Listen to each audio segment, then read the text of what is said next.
লজিকির কাছে এক ঠাউর হিন্দু লোক ছিল খেবু মুসাই নাম।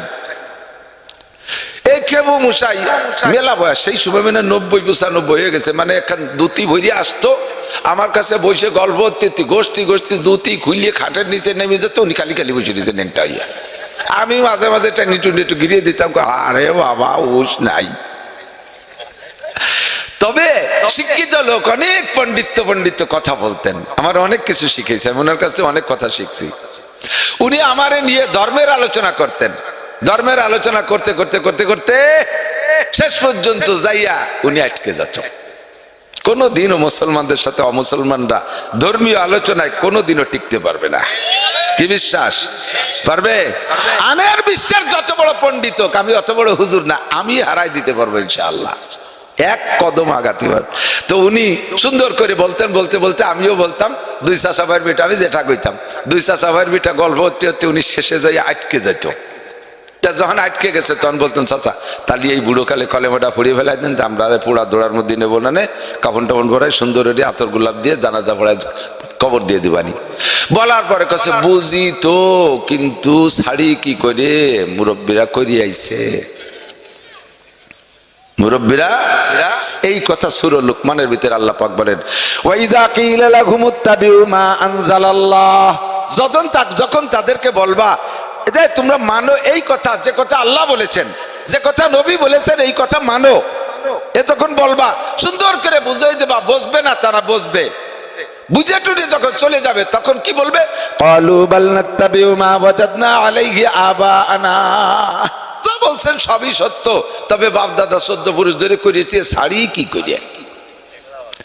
যেমন ওই খেবু মুসাই কইল, ওই রকম আপনি মুসলমানও বলেন 4 দিনের দিন মানুষ মারা গেলে মিলাদ বাপ দাদা ধরে দিয়ে আইছে, 40-এর মিলাদ বাপ দাদা দিয়ে আসছে, আরে বাৎসরিক মৃত্যুবার্ষিকী বাপ দাদা করে আসছে, আর আমরা এত তাড়াতাড়ি শাড়ি কে রে, সবে বারাতে মিলাদ, সবে কদরে মিলাদ, কোথায় কোথায় মিলাদ দিয়ে আইছে, এইগুলো এখন শাড়ি কি করে। যতই যুক্তিসঙ্গত হোক, বাল্লাত্তাবি মা ওয়াজাদনা আলাইহি আবানা, বাপ দাদা পূর্বপুরুষ যা করছে তাই করব। আল্লাহ পাক কি বলেন, জবাব দেন, তাদের এই যুক্তির মাধ্যমে শয়তানে তাদেরকে জাহান্নামের আগুনের দিকে টানতেছে।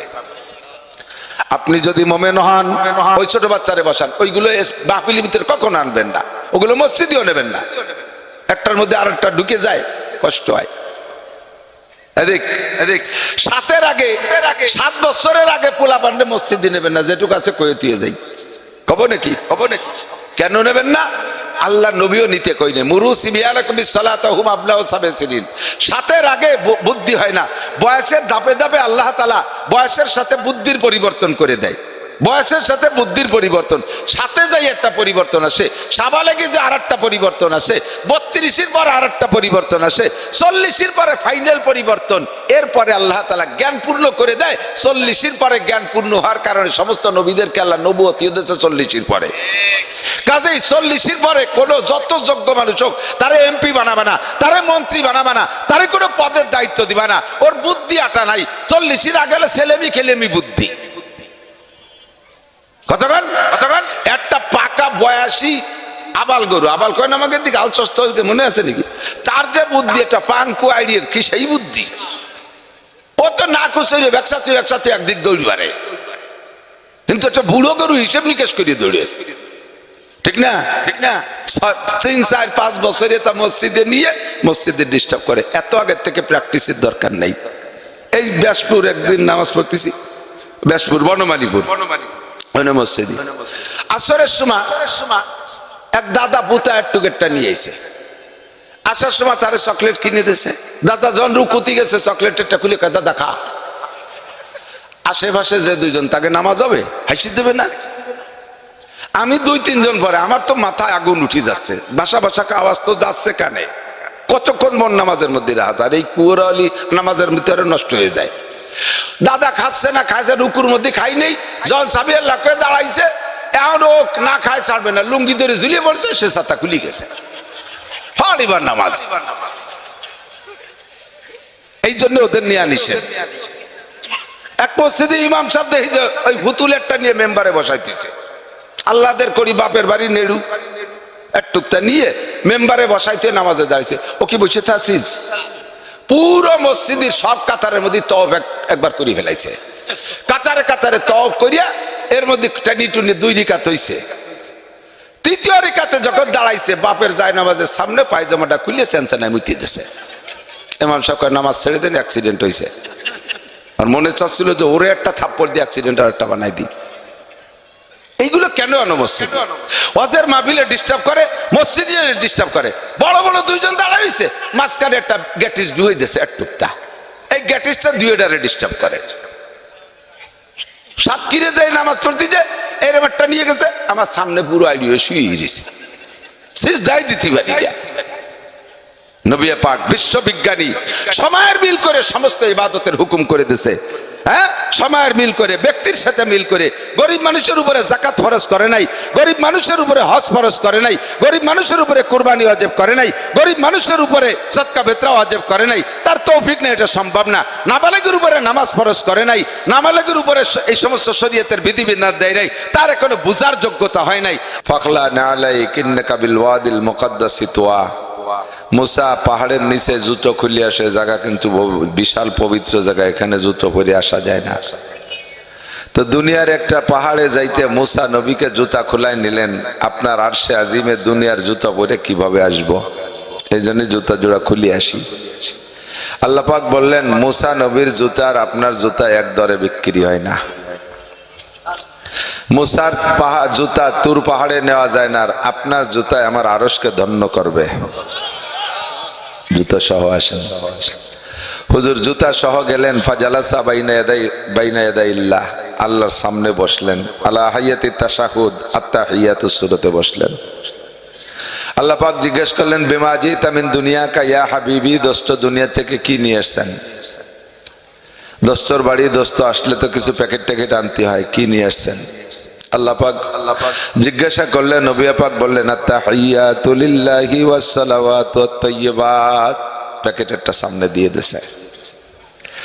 আমার জানি মালি যত ইবাদত, আমার পক্ষ থেকে তোমার যত পবিত্রতা বর্ণনা করা সম্ভব সব তোমারই জন্য নিয়ে আসছি। আল্লাহ পাক যেমন কামনা করেছেন নবী পাক তেমনই ঢেলে দিয়েছেন। আল্লাহ খুশি হয়ে বললেন, ঠিক আছে, এটাই চেয়েছিলাম, কাজেই তোমার প্যাকেটে যেহেতু খুশি হয়েছে, তোমাকে আমার পক্ষ থেকে প্রতিদানটাও সেরকম দিয়ে দিলাম। কি দিলেন? আসসালামু আলাইকা আইয়ুহান নবী ওয়া রাহমাতুল্লাহি ওয়া বারাকাতুহু। আমার পক্ষ থেকে যত শান্তি, রহমত, বরকত যত আছে সব তোমাকে একাকে দিয়ে দিলাম। কা মানে একাকে, কুমা মানে 2 জনকে, কুম মানে সবাইকে। আর আত্তাহিয়াতুর মধ্যে কি আছে? আসসালামু আলাইকা, তোমাকে একারে দিছে, আর কেউ রে না। এমন সুযোগ যে জায়গা আল্লাহ দিলেন আর নবী নিলেন, আর কেউ নাই ও জায়গা। গোপনে ওইটা সুইস ব্যাংকে ঢুকাই রেখে আসা উচিত ছিল না? কেউ যখন জানে না, একা একা সেরি ফেলি, অ্যাকাউন্টে ঢুকাই দেই। নবী পাক বললেন, আসসালামু আলাইনা ওয়া আলা ইবাদিল্লাহিস সালিহিন। তুমি যে প্যাকেট আমাকে দিয়েছো, এটা আমি একা নিলাম না, আমার সমস্ত নেককার উম্মত, তোমার নেককার বান্দাদের পক্ষ থেকে আমি গ্রহণ করলাম, একা না। হামিলাতুল আরশ ওয়া ইয়াহমিলু আরশা রাব্বিকা ফাওকাহুম ইয়াওমা ইযিন সামানিয়া। আল্লাহর আরশকে বহন করে রাখে 8 জন ফেরেশতা, এরা দূরে দূরে দাঁড়ানো। ওই ফেরেশতারা আল্লাহ এবং রসুলের কথা শুনে বলেন, আশহাদু আল্লা ইলাহা ইল্লাল্লাহ ওয়া আশহাদু আন্না মুহাম্মাদান আবদুহু ওয়া রাসূলুহু। আল্লাহ আল্লাহ রসুল যা বলেছেন সব কিছুর সাক্ষী আমরা, সাক্ষী দিতেছি আল্লাহ ছাড়া কোনো মাবুদ নাই, মুহাম্মাদুর রাসূলুল্লাহ আল্লাহর বান্দা ও রাসূল। এর নাম তাশাহুদ, এর নাম হয়ে গেল প্যাকেট আদান প্রদান। এরপরে আল্লাহ পাক নবী পাককে সামনে বসাইয়া কিয়ামত পর্যন্ত আনেওয়ালা উম্মতের যত যা কিছু প্রয়োজন সব কিছু শিক্ষা দিয়ে সূরা বাকারার শেষ 2 আয়াত বাকি ছিল, ওই 2 আয়াত নবীকে ও জায়গায় বসাই পড়াই দিয়েছেন আল্লাহ। এটা জিবরাইলের মারফত শেখেন নাই, ওটা সূরা বাকারা আমানা রাসূল থেকে শেষের টুক ওই জায়গায় বসে পড়াই দিয়েছে। এরপরে 5 ওয়াক্ত নামাজ দিয়ে আবার পাঠাই দিয়েছেন রফরফে চড়াইয়া সিদরাতুল মুনতাহা পর্যন্ত। সিদরাতুল মুনতাহায় আসার পরে হুজুর ডাইনে বামে দেখেন 2 রকম অবস্থা। ডানে বড় সুন্দর মনোরম বাগ বাগান মনে হচ্ছে। জিব্রাইল শাহজা এই পাশে এত সুন্দর, এগুলো কি জিব্রাইল? তো জিব্রাইল কয় এই তো 8টা জান্নাত এই দিক দিয়ে সাজানো। কয়টা? 8টা জান্নাত। হুজুর বললেন পাশে কি কোনো ফাঁক টাক আছে? একটু কোনাকাটি দেখে যাওয়া যায় ভিতরে কি আছে? তাহলে উম্মতকে বলতে পারবো যে জান্নাতের মধ্যে এই আছে। তো জিব্রাইল বললেন হুজুর ওভাবে না, আমাকে অর্ডার করছে আল্লাহ তাআলা আপনাকে পুরো 8টা জান্নাত ঘুরাই দেখানোর জন্য। আপনার যদি জান্নাত রুচিসম্মত হয় তাহলে ওভাবে থাকবে, আর যদি কোথাও লোকমা দেন ওইটা আবার সেরে দেওয়া হবে, ওইটা পূর্ণ করা হবে। জান্নাতের কোন জায়গা চুল পরিমাণ ঘাটতি নাই, আছে নাকি? কি বিশ্বাস আছে? কমতি আছে? কিচ্ছু কমতি নেই। এটা অতিরিক্ত কথা, ভালোবাসার কথা। জান্নাতকে পুরো দেখলেন, কি দেখলেন বলতে গেলে অনেক সময় লেগে যাবে, সেদিকে যাব না, আলোচনা অন্য দিক। এরপরে বেরোয় আসার পরে বাম দিক দেখে যে ধুম ধাড়াক্কা শব্দ হচ্ছে, গুড়ুম গুড়ুম শব্দ, কে যেন যুদ্ধ লেগে গেছে। আর হই হুল্লা চিল্লে বলা জিব্রাইল এই পাশে কি এদের অন্ধকার অন্ধকার ভাব কে? তো জিব্রাইল কয় হুজুর এদারে হলো 7টা জাহান্নাম সেট করা, ওর পাশে কি কোনো ফাঁক ফোক আছে? একটু কোনা কেটে দেখা যাবে কি দেখি আছে, তাহলে উম্মতরে বলতে পারতাম যে জান্নাত জাহান্নামে এই আছে। তো জিব্রাইল বললেন আল্লাহ আমাকে অর্ডার করেছেন আপনাকে পুরো 7টা জাহান্নাম প্রত্যেক সেক্টর ঘুরে ঘুরে দেখানোর জন্য। জাহান্নামের গেট খুলে দিয়ে আপনাকে নিয়ে যাওয়ার কথা বলা হয়েছে। হুজুর বললেন জাহান্নাম তো জাহান্নাম, ওর মধ্যে গেলে আমার কষ্ট হবে না? আপনি যতক্ষণ জাহান্নামে থাকবেন ততক্ষণ পর্যন্ত জাহান্নাম আপনার জন্য হারাম ঘোষণা দেওয়া হয়েছে। জাহান্নামের সমস্ত কার্যক্রমকে স্থগিত রাখা হবে, আপনি ঘুরে ঘুরে দেখবেন। সব হুজুর দেখলেন, চলে আসলেন। আবার সেই সিদরাতুল মুনতাহা থেকে বুরাকে চড়িয়া নবীকে উল্লেখিত মাধ্যমে সেই পথে আবার মক্কায় পৌঁছে দিলেন একই রাত্রে। এ বলেছি এলম একেবারে স্রেফ শিরোনাম, হেডলাইন। সূরা ইউসুফ, সূরা ইউসুফ আপনারা আলোচনা তো কম বেশ শুনেছেন ওলামায়ে কেরামের কাছে, বলবো না আজকে, অনেক সময়ের ব্যাপার। তো সূরা ইউসুফের বিস্তারিত আলোচনা তফসির একরকম, আর একটা হলো শর্ট তফসির। শর্ট তফসির কি? ফার্সিতে কয় পীরে মর্দ পেসারে বোর গম সুদ বাজে। এই গেল সূরা ইউসুফের তফসির। কিরকম? মিশরে এক বুড়ো ছিল, বুড়োর একটা ছেলে ছিল, ছেলেটা হারাই গেল, কতদিন পর ঘুরে ফিরে পালো। এই হলো সূরা ইউসুফের শেষ সংক্ষিপ্ত তফসির। মেরাজের লম্বা কিস্সারে আমি সংক্ষেপে বললাম। এই মেরাজের কারণে গত মাসটা দামি হয়েছে, বলি আলহামদুলিল্লাহ।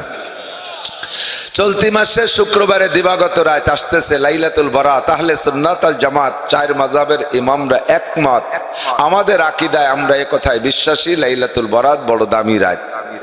এই রাতে ইবাদত করার রাত, কুমু লাইলাহা সুমু ইয়াওমাহা। হাদিসে আসছে আল্লাহ নবী বলেন রাত্রে জাগে ইবাদত করো, দিনের বেলা রোজা রাখো, অনশন ধর্মঘট করো। রাত্রে যা কান্নাকাটি করে চাইবা, দিনের বেলা রোজা রেখে ইফতারি সামনে নিয়ে বসে মোনাজাত করে সেই রাতের চাওয়াটা আবার আরেকবার চাইয়ে পাশ করায় নিবা। এটা হলো লাইলাতুল বারাত, এবং দিনের নাম 15ই শাবান, রাতের নাম নিসফে শাবান, লাইলাতুল বারাত। আমরা সে রাত্রে ইবাদত করব, রাজি আছি তো ইনশাআল্লাহ? অনেকে আপনাদের আমাদেরকে ধোঁকা দেবে, সবে বরাত বলতে কিছু নাই, এ উপলক্ষে কোনো হাদিসই নাই। তুমি পাও নাই বলে নাই তাই করলে হবে?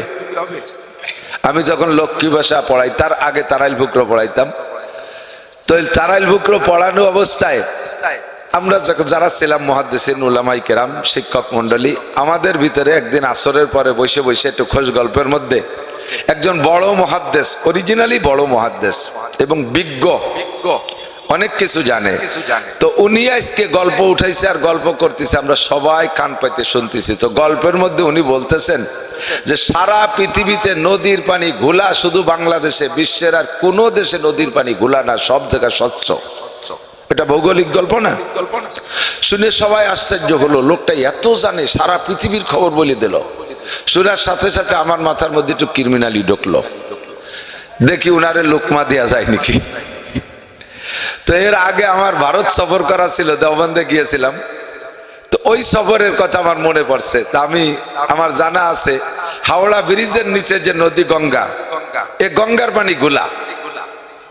তা আমি বললাম আমি দেওবন্দে একবার গেছি আর ভারতে 2-3 বার গেছি, তার ভিতরে আমি কলকাতা হাওড়ার ব্রিজের নিচে গঙ্গার পানিতে গোলা দেখলাম, আপনি ও জায়গা দিয়ে 20-30 বার গেছেন, আমি দেন নাই। তো উনি কয় ও জায়গায় দিয়ে যতবার গেছি আমি রাত্রি গেছি,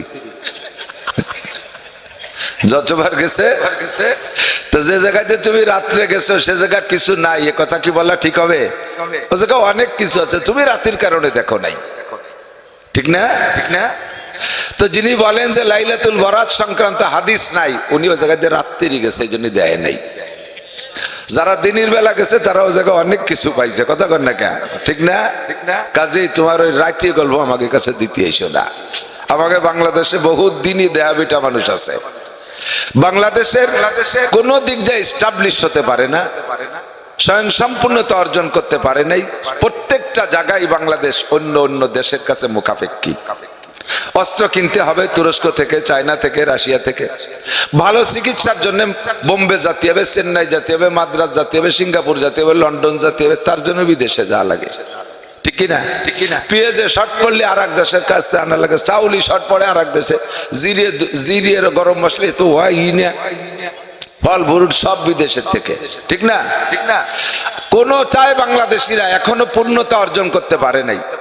সেনাবাহিনীর ভালো প্রশিক্ষণের জন্য তাদেরকে চায়না যাওয়া লাগে, আমেরিকা যাওয়া লাগে, বিদেশে যাওয়া লাগে। পুলিশের বড় বড় অফিসারকে শুনি বিদেশে প্রশিক্ষণের জন্য যাওয়া লাগে। খোদার ফজলে একটা ডিপার্টমেন্ট বাংলাদেশে পরিপূর্ণতা অর্জন করেছে, সেটা হলো দ্বীনি শিক্ষা, মাদারেসে দ্বীনিয়া কওমিয়া। সহি দ্বীন পাওয়ার জন্য বিশ্বের আর কোনো দেশের কাছে আমাদের যাওয়া লাগে না। পর্যাপ্ত উলামায়ে কিরাম পরিপূর্ণ বাংলাদেশে ভরপুর। বেজার হলেন? একটু বলবেন না আলহামদুলিল্লাহ? আপনারা কেউ কিছু যে পূর্ণ, তাই যে খেলতে যায় বিদেশে, হ্যাঁ বইটিয়ে খেলতে যায়, বইটিয়ে গেল না কি জানো, ক্রিকেট বইটিয়ে বাড়ি বাড়ি খেলতে যায়। কত খেললে বিদেশে যাইয়ে একটা বিশ্বকাপ তো দূরের কথা, একটা আতল ভাঙ্গা 4 কাপও কি আনতে পারছো? যাও সাজি গুজি একেবারে বীর বিক্রম। বাংলাদেশের টাইগাররা যাচ্ছে এখন শ্রীলঙ্কা হরিণ শিকার করতে, সেখান থেকে যাবে মালদ্বীপ, সেখান থেকে ইন্ডিয়া, সেখান থেকে পাকিস্তান, থেকে পাকিস্তানি হরিণ নিয়ে বাড়ি আসবে। যাওয়ার সময় আরে ঢাকঢোল বাজাবাজি, 10 জন মন্ত্রী, 20 জন এমপি, আরো বড় বড় ক্রীড়া মন্ত্রী, পোকা মন্ত্রী সবাই যাইয়া এয়ারপোর্টে যাইয়া তাদেরকে ঢাকঢোল বাজায় বিমানে উঠে দিয়েছে। অপেক্ষায় থাকি, গেল যে সাইজে গুজিয়ে আসবে তো ওইভাবে, কিন্তু আসে কবে তা খুঁজে পাই না। আসার তারিখ চলে যাওয়ার পরে খবর নিলাম কয় সব জায়গাতে ঠকে গেছে, পরে দেখতে ভ্যানে চলে এসে বাড়ি। কতক্ষণ কোন চাপ আরো নাই। সবচাইতে সহজ, ফার্স্ট হওয়ার সবচাইতে সহজ পদ্ধতি হলো দুর্নীতি করা। দুর্নীতি করতে কোনো কষ্ট হয় নাকি? দুর্নীতি করা সহজ, সে দুর্নীতিতেও বলে সেকেন্ড হয়েছে, তাতেও ফার্স্ট হতে পারে নেই। আমার বাংলাদেশের হাফেজরা যতবার বিদেশ যায় সেকেন্ড হয় না ফার্স্ট হয়? 3 নম্বর না 1 নম্বর? 1 নম্বর। যেই মক্কায় কোরআন নাজিল হয়েছে ওই মক্কায় বসে মক্কিরা তাদের কাছে ফেল করে। আমার বাংলাদেশের হাফেজরা নাম্বার 1। সারা পৃথিবীর মুহাদ্দিসদের একটা প্রতিযোগিতা হয়, তার ভিতরে বাঙালি মুহাদ্দিস 1 নম্বর। কাজেই আমাদের এই অন্ধকারী হাদিস খোঁজা লাগবে না, আমাকে শবে বরাতের হাদিস তালাশ করার জন্য সকালা বেটারা দিনের বেলা ঘুরে বেড়ায়। আমরা শবে বরাতের ইবাদত করব, ঠিক আছে না? তবে ইবাদতটা কেমন করবেন সেইটা একটু আলোচনার বিষয়। আমাদের দেশে যখন ধর্ম আসছে, এই মুরব্বীরা আমার দিক তাকান, যারা বুড়ো হয়ে গেছেন উনরা বলতে পারবেন, আপনাদের ঘরে যদি 4-5 পুরুষ আগেইয়া জমির দলিল থাকে, দেখবেন দলিলটা দলিল ঠিক আছে, মুসলমানের নাম, কিন্তু নামের শুরুতে শ্রী শব্দ লেখা থাকতে পারে। শ্রী আব্দুল মালেক, শ্রী আব্দুল খালেক, শ্রী আব্দুর রহমান, আছে না এরকম? পাবেন না 2টা? কি প্রমাণ করে? ওই শ্রী আব্দুল মালেক আর কিছুদিন আগে শ্রী হরিবোধ ছিল, তাই কলেমা বলে আব্দুল মালেক হয়েছে, কিন্তু হিন্দু গেটাপতে শ্রী পাল্টাইয়া মোহাম্মদ লেখার সুযোগ পাচ্ছে না। না ধরে কজন চলে যাক, আমার কি লোক ধরতেছে না, পিছনে কজন চলে যাবে? তাহলে একটু আগে বসেন, ওনাকে জাগাতে নিষেধ করে। যে আগায় বসবেন 10 বছর এতে কাপে সব পাবেন। একটু ভাষা কইসে আগে আসলি, সময় কম কামাই বেশি, অল্প সময় বেশি নেকি কামাই করবেন। আসেন আসেন আসেন, কথা কবেন না, খালি আগাবেন। সময় কম কামাই বেশি, আমিও বেশিক্ষণ টিকতে পারবো না এই জায়গা। এই কয়েকদিন আগে আপনাদের হুজুর যাইয়া প্রেসার দেশে যে হুজুর একটু সময় দেন রোজার আগে, সময় নেই। আর এক জায়গা প্রোগ্রাম, সেখানে যেতে হবে, আমি টাইম মেনটেন করি, আল্লাহ করায় আমাকে খুব, আমি এখনো কোথাও ফেল করি না, পিছিয়ে পড়ি না। আপনারা আমার জন্য অপেক্ষা করবেন, এ কদ্দূর আইছে, এই তো চলে আইছে, কদ্দূর আইছে, এই তো চলে আইছে, এই করতে করতে 2 ঘন্টা কাটায় দেয়। এই আকাম আমি পারি না। লাস্টে কয় যে হুজুর আসবে না, এরকম শোনেন না মাঝে মাঝে, আরে হুজুর আসবে না। কত বড় গাঁজাখড়ি, দাওয়াত রেখে, মাহফিলের দাওয়াত রেখে মিস করে। একবার যে মিস করবে এই সমস্ত ফকু ফাঁকি দিয়ে, জীবনও তারা দাওয়াত দেবেন না। ওকে কথায় কোনো ফায়দা নেই। ও পথে আর একটা মোটা দাগ পাইয়ে সেই জায়গা বসে গেছে, আপনাকে এটা পয়সা কম বলে আসে নাই। আবার যে আরে দাওয়াত হবে যাবো, এবার পয়সা কম দিয়েছে না, আগামীবার আসলাম না, কিন্তু এবার মিস করবো কে? খাতায় লেহে রাখছে কারা কয়টা দেয়। তো শ্রী হরিবদ, শ্রী আব্দুল মালিক, শ্রী আব্দুল খালেক, এগুলো পাওয়া যায় না। বোঝা যায় যে আমাকে 5-6 পুরুষ আগে হিন্দু ছিল। তো হিন্দুদের হিন্দুয়ানি অবস্থায় যে আমল ছিল, সবে মাত্র ইসলাম গ্রহণ করার পরে সবই তো পাল্টে গেছে। কিন্তু কিছু কিছু তৎকালীন মুসলমান ওলামাই কিরাম যারা ছিলেন, উম্মতকে সন্তুষ্ট রাখার জন্য ওর থেকে পাল্টাইয়া তার কাছাকাছি কিছু দিয়ে দিয়ে রাখতো, যাতে মন খারাপ না হয়। সেই কালে হিন্দু থাকাকালে মানুষ পোড়াইতে যেত, পোড়াই আসার সময় ওই জায়গা দাওয়াত দিত, যারা কাঠ বয়ে বয়ে দিছে 4 দিনের দিন তোমরা আসবা, কাঠুরিয়ে খাওয়াবো, এর নাম কাঠুরিয়ে খাওয়ানো, ঠিক না? এখন মুসলমান হওয়ার পরে কাঠ আগাই দেয়া দিই নাই, সে কাঠুরিয়ে খাই নাই। মুসলমানরা মুখ খান বেজার, আগে হিন্দু থাকতে তো ভালো হয়েছিলাম, 4 দিনের দিন মানুষ বলেছে খাতি পারতাম, কি হলো হুজুররা মুসলমান বানাই দি, কি এটা বিপদ হলো, খাওয়া দাওয়া বন্ধ। হুজুররা কয়ে যে টেনশন করে না, আমরাও 4 দিনের দিন মিলাদ দিয়ে আমরাও খাওয়াই দেবো। এই যে ওকে এগেনস্টে একটা কাজ করে সেই সময়ের জন্য প্রয়োজন মনে করিয়া মন ঠিক রাখছে, পরবর্তীতে এইটা এখন ইসলামে পরিণত হয়ে গেছে। 4টে মোটে ছুটোতেই পারতেছি না, ফিরে নুই যাচ্ছে না। এই কাম বেদাত। এই কাম কি? এই কাম কি একটু বলেন? এই কাম বেদাত। এই বেদাতটার থেকে উঠে আসতে পারতেছেন না, আরো বেদাত করতেন, সেগুলোর থেকে অনেকটা থেকে বেড়ে আসছেন। যেমন মুরব্বীরা সাক্ষী দেন, এদানিং কালে নেই বিদায় এই জামানার পোলাপানরা বুঝবে না। আমিও দেখেছি আগে মুরব্বী, এই কুরবানির সময়, এই দিও না, ডবল ঐকা, আগে কুরবানির সময় যে মোল্লারা বাড়ি বাড়ি যাইয়া গরু জবই দিয়ে দিত, তাকে মাথা দিয়ে দিতেন। মোল্লারে কাল্লা, কথা ছিল না, মোল্লার কাল্লা। এক মোল্লার বাড়ি 20-22টা কাল্লা জমা হয়ে যেত। যদি সেই সময় ফ্রিজ থাকতো, তাহলে সেই আমলের কাল্লা সিংমিং 2-1 আমরা দেখতাম। ভাগ্য ভালো ফ্রিজ ছিল না, খাই দিয়ে শেষ করছে। এখন কি আপনারা মোল্লারে কাল্লা দেন? এই মোল্লারে কাল্লা দেন না কার কথায়? আপনাদের কথায় না, আমরা নিষেধ করছি। আমরা আলেমুল আমারা নিষেধ করছি, মোল্লারে কাল্লা দিলে কুরবানি হয় না। আর এই ওয়াজ সব জায়গা হয় না, আমি কেউরে কইতে শুনি নাই, আমি নিজেই যা 2-1 অক্ষর বলি, 2-1 জায়গা আইসে গেলি বলি যে মোল্লারে কাল্লা দিলি কুরবানি হবে না। পারিশ্রমিক হিসেবে কুরবানির জন্তুর গায়ের থেকে একটা লোমও কেউকে দেওয়া যাবে না। জবাই দিয়ে দিয়েছে, তারে 5,000 টাকা দিয়ে দেন, দোষ নাই। কিন্তু কুরবানির গোশের থেকে 2 কেজি গোশ, তারে মাথা, তারে বুড়িদা, তারে ঠ্যাং সাইডকেন দিয়ে দিবা, এ জায়েজ নেই। এ কথা বহু সুন্দর করে বুঝানো লাগি নাই। একবার বলে দিছি যে মোল্লারে কাল্লা দিলি কুরবানি হয় না, বাস মোল্লাকে খেলা শুরু হয়ে গেছে। আর মোল্লারা কাল্লা পায় না, আপনারা ব্রেক করে দিয়েছেন। এই ওয়াজটা খুব তাড়াতাড়ি আমল করছেন কেন? এটার পর আমল করলে কাল্লাটা বাড়িতে আয়, গিলু খাওয়া যায়, জিব্বে খাওয়া যায়, গোস্ত থাকে। যেই বিদাতে ছাড়লে আপনার লাভ হয় সেই বিদাত ছাড়ে। লস হয়, দুহেন জিলাপির লস, ভাতের লস, অথচ কাজের মধ্যে বিদাত, ওইটা ছাড়েন না। এই জন্য আল্লাহ কি কয়, আবা তুমিনুনা বিবাজিল কিতাবি ওয়া তাকফুরুনা বিবাজ, ফামা জাযাউ মান ইয়াফআলু যালিকা মিনকুম ইল্লা খিজিয়ুন ফিল হায়াতিদ দুনিয়া ওয়া ইয়াউমাল কিয়ামাতি ইউরাদ্দুনা ইলা আশাদ্দিল আযাব ওয়া মাল্লাহু বিগাফিলিন আম্মা তা'মালুন। ও মুসলমান, তুমি কেমন মুসলমান? কুরআনের কিছু মানো, কিছু মানো না। যেটা তোমার ভালো লাগে ওইটা ধরো, আর যেটা তোমার বিপক্ষে চলে যায় না, হয় না। একদিন পর্যন্ত করি আইছি সেম কোয়ালিটি অফ হিন্দু। আমার লজিংয়ের কাছে ফুকরো থাকতাম, 5 লজিং থাকতাম। লজিংয়ের কাছে এক ঠাউর হিন্দু লোক ছিল, খেপু মুসাই নাম। এই খেবো মশাই মেলা বয়স, সেই সময় মানে 90-95 হয়ে গেছে, মানে এখন দুতি ভরিয়ে আসতো আমার কাছে বসে গল্প গোষ্ঠী দুতি খুলিয়ে খাটের নিচে নেমে যেত, উনি খালি খালি বসে নিচে নেংটা হইয়া, আমি মাঝে মাঝে টানি টুনি একটু গিরিয়ে দিতাম, আরে বাবা হুশ নাই। তবে শিক্ষিত লোক অনেক পণ্ডিত কথা বলতেন, আমার অনেক কিছু শিখেছে, আমি ওনার কাছে অনেক কথা শিখছি। উনি আমারে নিয়ে ধর্মের আলোচনা করতেন, ধর্মের আলোচনা করতে করতে করতে করতে শেষ পর্যন্ত যাইয়া উনি আটকে যেত।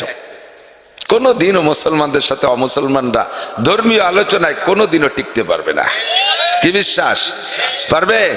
আনের বিশ্বের যত বড় পণ্ডিত হোক, আমি অত বড় হুজুর না, আমি হারাই দিতে পারবো ইনশাআল্লাহ, এক কদম আগাতে পারবো।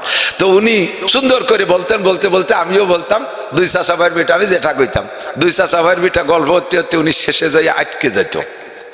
যখন আটকে গেছে তখন বলতেন, চাচা তাহলে এই বুড়ো কালে কলেমাটা পড়িয়ে ফেলাই দেন, আমরা পোড়া দৌড়ার মধ্যে নেবো না, কাপড় টাপন ভরাই সুন্দর আতর গোলাপ দিয়ে জানাজা পড়ায় কবর দিয়ে দিবানি। বলার পরে কাছে বুঝি তো, কিন্তু শাড়ি কি করে মুরব্বীরা করি আইছে, মুরব্বীরা এই কথা সূরা লুকমানের ভিতরে আল্লাহ পাক বলেন, ওয়াইদা কিলা লাহুমুত্তাবিউ মা আনজালাল্লাহ, যখন তাদেরকে বলবা তোমরা মানো এই কথা, যে কথা আল্লাহ বলেছেন, যে কথা নবী বলেছেন, এই কথা মানো, এ তখন বলবা, সুন্দর করে বুঝাই দেবা, বসবে না তারা, বসবে বুঝে টুটে যখন চলে যাবে তখন কি বলবে, ক্বালু বাল নাত্তাবিউ মা ওয়াজাদনা আলাইহি আবাআনা, যা বলছেন সবই সত্য, তবে বাপ দাদা 14 পুরুষ ধরে করেছে, শাড়ি কি করিয়া।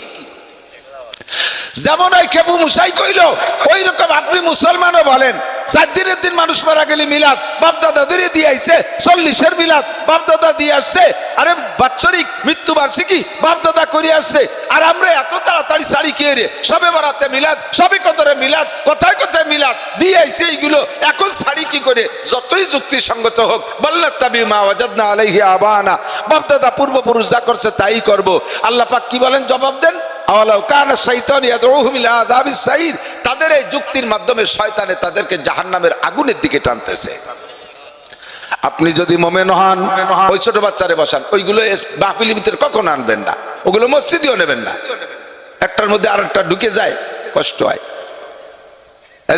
এদিক 7 বছরের আগে পোলা পান্ডে মসজিদে নেবেন না, যেটুকু আছে কয়ে তুই যাই, কব নাকি কেন নেবেন না? আল্লাহ নবীও নিতে কইনে, মুরু সিবিয়ালাকুম বিসসালাতাহুম আবলাউ সাবিসিরিন, 7-এর আগে বুদ্ধি হয় না, বয়সের ধাপে ধাপে আল্লাহ তাআলা বয়সের সাথে বুদ্ধির পরিবর্তন করে দেয়, বয়সের সাথে বুদ্ধির পরিবর্তন, সাথে যাই একটা পরিবর্তন আসে, সাবালেগে যে আরেকটা পরিবর্তন আসে, 32-এর পর আরেকটা পরিবর্তন আসে, 40-এর পরে ফাইনাল পরিবর্তন, এরপরে আল্লাহ তাআলা জ্ঞান পূর্ণ করে দেয়। 40-এর পরে জ্ঞান পূর্ণ হওয়ার কারণে সমস্ত নবীদেরকে আল্লাহ নবুয়ত দিয়েছে 40-এর পরে। কাজেই 40-এর পরে কোনো যত যোগ্য মানুষ হোক তারে এমপি বানাবে না, তারে মন্ত্রী বানাবে না, তারে কোনো পদের দায়িত্ব দিবা না, ওর বুদ্ধি আটা নাই। 40-এর আগে ছেলেমি খেলেমি বুদ্ধি, কতক্ষণ একটা পাকা বয়াসী আবাল গরু, আবাল কয় না আমাকে দিকে আল সস্ত মনে আছে নাকি, তার যে বুদ্ধি একটা পাঙ্কু আইডিয়ার কি সেই বুদ্ধি, ও তো না কুচে একসাথে একদিক দৌড় পারে, কিন্তু একটা বুড়ো গরু হিসেব নিকেশ করে দৌড়ে, ঠিক না 3-4-5 বছরে তা মসজিদে নিয়ে মসজিদে ডিস্টার্ব করে, এত আগের থেকে প্র্যাকটিসের দরকার নেই। এই ব্যাসপুর একদিন নামাজ পড়তেছি, ব্যাসপুর বনমালীপুর মসজিদে, আসরের সময় এক দাদা পুতা এক টুকেটটা নিয়ে এসে, আসার সময় তারে চকলেট কিনে দিয়েছে, দাদা যখন রুকুতি গেছে চকলেটেরটা খুলে কয় দাদা খা, আশেপাশে যে 2জন তাকে নামাজ হবে হাসি দেবে না? আমি 2-3 জন পরে আমার তো মাথায় আগুন উঠে যাচ্ছে, বাসা আওয়াজ তো যাচ্ছে কানে, কতক্ষণ মন নামাজের মধ্যে রাখা যায়, এই কুয়ারি নামাজের ভিতরে নষ্ট হয়ে যায়। দাদা খাচ্ছে না, খাইছে রুকুর মধ্যে খাই নেই, যখন সাবি আল্লাহ করে দাঁড়াইছে, এখন ও না খায় ছাড়বে না, লুঙ্গি ধরে ঝুলিয়ে পড়ছে, সে ছাতা খুলে গেছে, এবার নামাজ।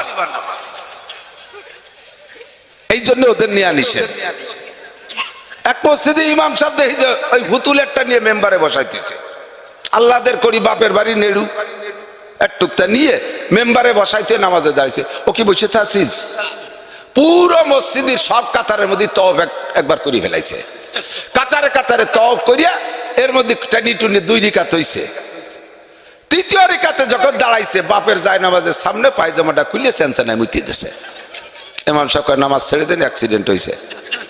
আর মনে চাচ্ছিল যে ওরে একটা থাপ্পড় দিয়ে অ্যাক্সিডেন্ট আর একটা বানাই দিই। এইগুলো কেন আনো মসজিদ?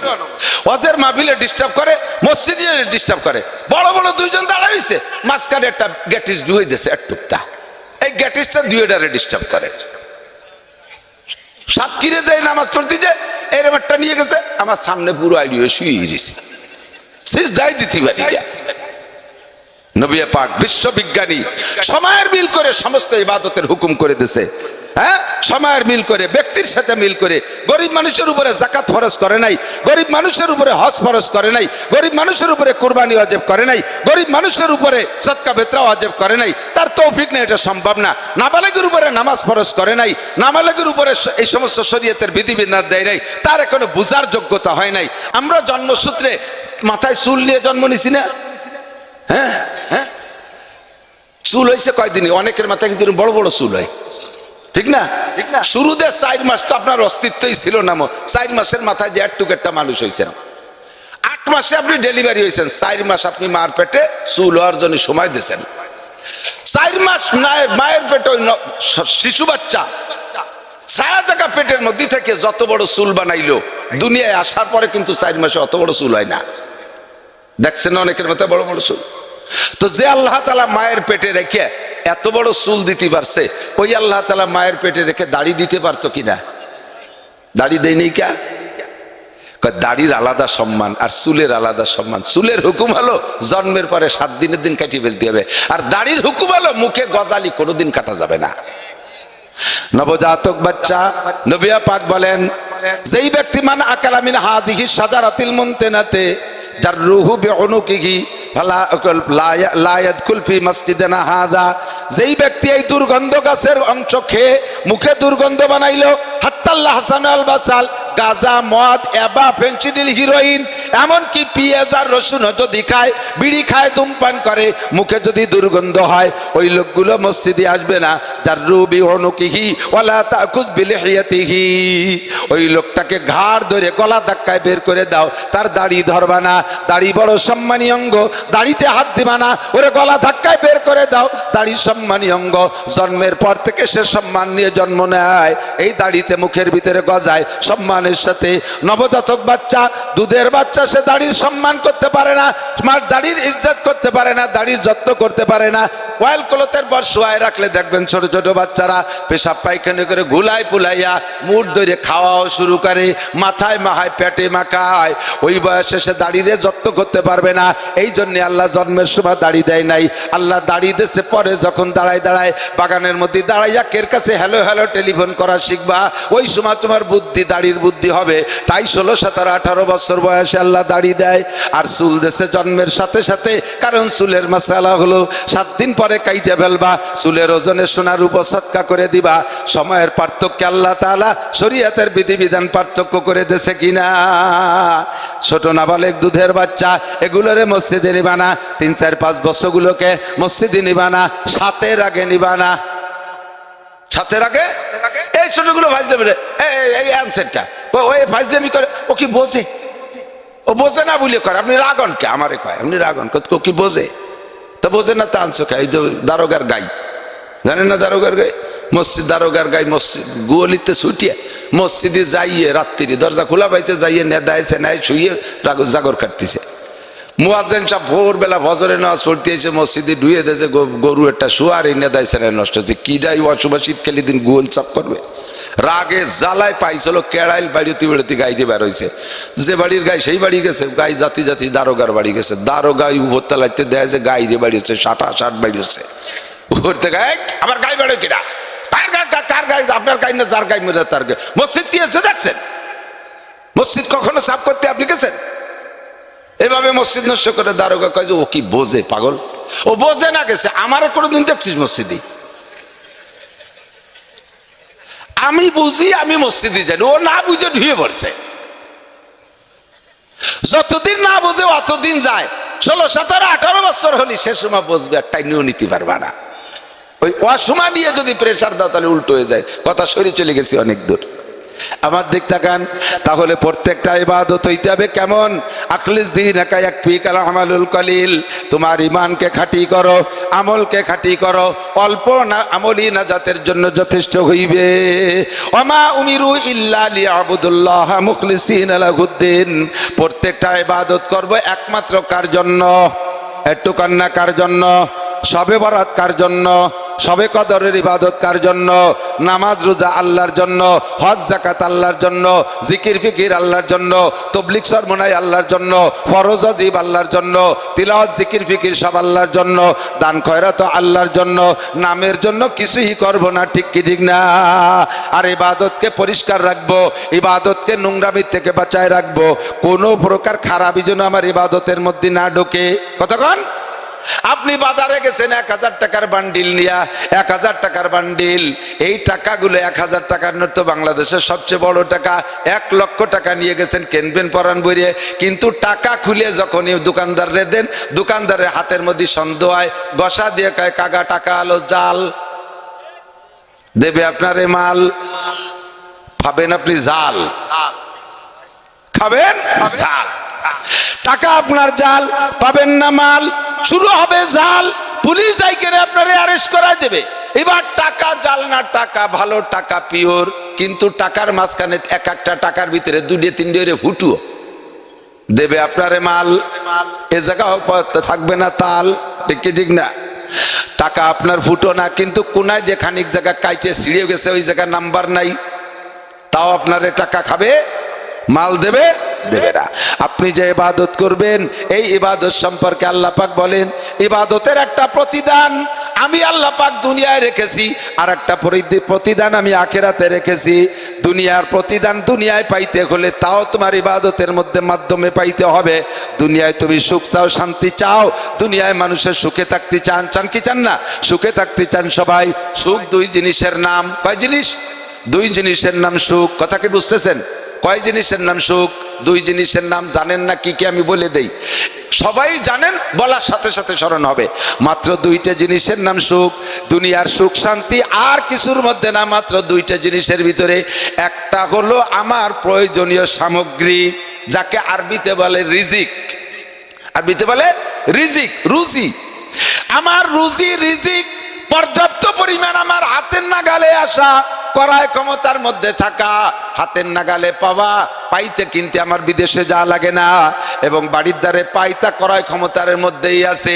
আমার চাউলের দরকার, ডাউলের দরকার, তেলের দরকার, আলুর দরকার, পেঁয়াজের দরকার, মাছের দরকার, গোশের দরকার, কাপড়ের দরকার, ইটের দরকার, বালির দরকার, দালানের দরকার, গাড়ির দরকার, বাড়ির দরকার, জায়গার দরকার, জমির দরকার, যত যা কিছু সব কিছুর নাম হলো রিজিক। এই রিজিক আমি অ্যাভেলেবেল পাবো এবং করায় ক্ষমতার মধ্যে থাকবে। এটা হলো আমার সুখ এবং শান্তির অর্ধেক। সব আছে, এই সব কিছু আছে, আর অর্ধেক নাই, তাতে আপনি পূর্ণ শান্তি অর্জন করতে, উপভোগ করতে পারবেন না। সেই অর্ধেকের নাম হলো নিরাপদ জীবন ব্যবস্থা। নিরাপদ জীবন ব্যবস্থা, ভয় থাকবে না, ত্রাস থাকবে না, সন্ত্রাসের ভয় থাকবে না, আরে পুলিশ দারোগা আর্মি বিডিআরে ধরার ভয় থাকবে না। দরজা খুলে কোটি টাকা ঘরের মধ্যে রাইখা দরজা খুলে শুয়ে থাকবো, রাতের বেলা কোনো দুলোভাই এসে সালা করে ডাক দেবে না। 10 লক্ষ টাকা মোটর সাইকেলে নিয়ে চলে যাব আলফাডাঙ্গা ফরিদপুর, রাস্তায় কেউ আমার সালাম দেবে ছাড়া গালি দেবে না। কতক্ষণ ঠিক কি ঠিক না? সুন্দরী মেয়েকে ছেড়ে দেব, 10 কিলোমিটার ফাঁকা রাস্তায় দিয়ে যে কলেজে পড়তে যাবে, রাস্তায় একটা ছেলে তারে কিক মারবে না, কুক মারবে না, কোনো ভয় নাই, ত্রাস নাই, ভয় নাই, ক্ষোভ নাই। একে বলে নিরাপদ জীবন ব্যবস্থা। একদিকে পর্যাপ্ত রিজিকের ব্যবস্থা, আর একদিকে নিরাপদ বসবাসের ব্যবস্থা। এই 2 জিনিসের নাম মাত্র শান্তি। এর বাইরে আর কিছু খুঁজে পাবেন না শান্তির জন্য। শান্তি এই 2টা জিনিসকেই বলে। আর আল্লাহ পাক বলে, শান্তি যদি পাইতে চাও 2টা জিনিস, ফালিয়াবুদু রাব্বা হাদাল বাইত, এই ঘরের রবের ইবাদত করো, এই ঘরের রবের ইবাদত করো। আল্লাযী আতআমাহুম মিন জু, যে আল্লাহ তোমার সকল ক্ষুধা নিবারণ করে দেয়, যত ক্ষুধা আছে সব নিবারণ করে। চাকরির দরকার পূরণ করে দেয়, চাকরির দরকার ব্যবস্থা করে দেয়, অর্থের দরকার ব্যবস্থা করে দেয়, জমিনে ফসলের দরকার ব্যবস্থা করে দেয়, মেম্বারি দরকার দিয়ে দেয়, চেয়ারম্যানের দরকার তোমারে দিয়ে দেয়, এমপিগিরির দরকার তা তোমারে দিয়ে দেয়, তোমার যত যা কিছু দরকার সব কিছু দেয় সেই আল্লাহ। ফালিয়াবুদু রাব্বা হাযাল বাইত, এগুলো পাইতে হলে এই ঘরের রবের ইবাদত করো। ওয়া আমানাহুম মিন কওম, এবং তোমাকে নিরাপদ জীবন যাপনের ব্যবস্থা করে দেবে সেই আল্লাহ। বিএনপি আলা পারে নাই জীবন নিরাপদ জীবন যাপন দিতে, আমলিগ আলাও পারে নাই, আর বর্তমান অন্তর্বর্তীকালীন সরকারও পারতেছে না। কথা কন, সরকারের ব্যর্থতা বলছি না, এটা পারা সম্ভব না, পারবেন না। 1 কোটি বার চ্যালেঞ্জ করে বলবো, যতক্ষণ পর্যন্ত এই ঘরের রবের ইবাদতের ভক্ত বানাইতে পারবেন না মানুষকে, বাংলাদেশের জনগণকে, অতক্ষণ পর্যন্ত কোন প্রশাসন দিয়া, কোন পাওয়ার দিয়া বাংলার জমিনে শান্তি আনতে পারবেন? স্বীকার করলেন না? শান্তি আনা সম্ভব কি বিশ্বাস পারবে? সবাই চেষ্টা করেছে, সকলে আমাদের প্রতিশ্রুতি দিয়েছে, যখন নির্বাচন হয় আসে না প্রার্থীরা, এবার আমাকে ভোট দেন, দেখেন কি করে ছেড়ে দেই, একেবারে খাল রাস্তা কেটে খাল বানাই দেবো, 12 মাস কাল নৌকো বেড়াবেন, আসমান ভেঙে জমিনে নামাবো, লাঠির মধ্যে মুগুর ভরবো, আমার পরিচয় গরিব দুঃখীর দরজায় পাবেন, আমার চরিত্র ভুলির মতো পবিত্র, যদিও নামাজ পড়িনি, 1 ওয়াক্ত মদ খাই 5 ওয়াক্ত। মোটা মোটা গল্প দেয় না? যারা আমাদের শান্তি সুখের স্লোগান দিয়ে, আমাদেরকে দিয়েও স্লোগান দিয়ে মোশরেক বানাই দিয়েছে, আমরাও মোশরেক হয়ে যাই নির্বাচনের সময়। এদিকটা কেন শান্তি দেয় কে? অথচ আমরা কই বোতল ভাইকে দিলে ভোট শান্তি পাবে দেশের লোক। সে বোতল ভাই নিজেও আর শান্তিতে দুঃখতিছে, তা আমারে কি ছাতার শান্তি দেবে? কতক্ষণ কতক্ষণ কাজে এই স্লোগান দিয়ে আমাকে মুশরিক বানাইছে, আমরা আর মুশরিক হইতে রাজি না। ফালিয়াবুদু রাব্বা হাযাল বাইত, এই ঘরের রবের ইবাদত করো, আল্লাযী আত'আমাহুম মিন জু, যে আল্লাহ তোমার সব ক্ষুধা দূর করবে, ওয়াদা করছে কে? যুবক একটু কও না কে? আল্লাহ মাসে একবার মিথ্যে কথা কয়, বছরে 2 বার কয়, সবে বরাত আর সবে কদরে আল্লাহ মিথ্যে কথা কয়। আল্লাহ 2 রাত্রে আইসে কয় আলা মুস্তাগফিরিন ফাগফির, আল্লাহ কে আসিস জীবন ভরে আকাম করে গুনার বস্তা পাহাড় জমাই ফেলাইছিস, আজকে রাত্রে আয় বান্দা তওবা কর, ক্ষমা করে দেব। আলা মুস্তারজিকিন ফারজুকা, কার কি অভাব আছে আয়। সমন্বয় আন্দোলন কইরা একটা চাকরিও কেউ পাও নাই, সংসদ ডক্টর ইউনূস সাহেব তোমারে কোন জায়গা থেকে চাকরি দেবে? বাংলাদেশের সব চাকরির ভ্যাকান্সি গুলো ব্লক রইছে, কোন জায়গা তো লোকের অভাব নাই, যত আন্দোলন করো তোমারে চাকরি দেওয়ার ক্ষমতা ডক্টর ইউনূস সাহেবের নাই। কতক্ষণ ঠিক কি ঠিক না? আল্লাহ কয় তবে তোর রিজিকের দরকার, ইউনূসও দিতে পারবে না, হাসিনা খালেদা পারে নাই, এরশাদও পারে নাই, জিয়া মুজিবার পারে নাই, দুনিয়ার কোনো মানুষের রিজিক দিতে পারে না, কারণ রিজিক আসে উপরের থেকে, আর ওরা উপরে যাইতে পারে না। অবিসামা রিজকুকুম ওয়া মা তুআদুন, আল্লাহ কা আসমান থেকে রুজি আসে, আর আমার আল্লাহ আসমানের মালিক, রুজি উপরের থেকেই পাঠায়।